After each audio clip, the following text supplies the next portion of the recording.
Good news, magkakaroon na po tayo ng reopen units dito sa Sonoma Residences na located sa Barangay Santa Cruz, Santa Maria, Bulacan. Kaya kung kayo po ay naghahanap ng home retirement or property investment na malapit sa Maynila, so the best location po ito ang ating Sonoma Residences. Kaya sa July 29, abangan nyo po ay magkakaroon po tayo ng reopen units. So, pag reopen units po ay unahan lang po ito.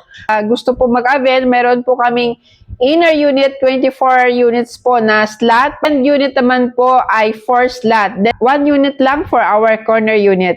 Kaya message nyo po ako right now kung gusto nyo po mag-avail dito. Ang cash out for inner unit ay 30,000 lamang. Then, ang end at saka corner unit is 50,000.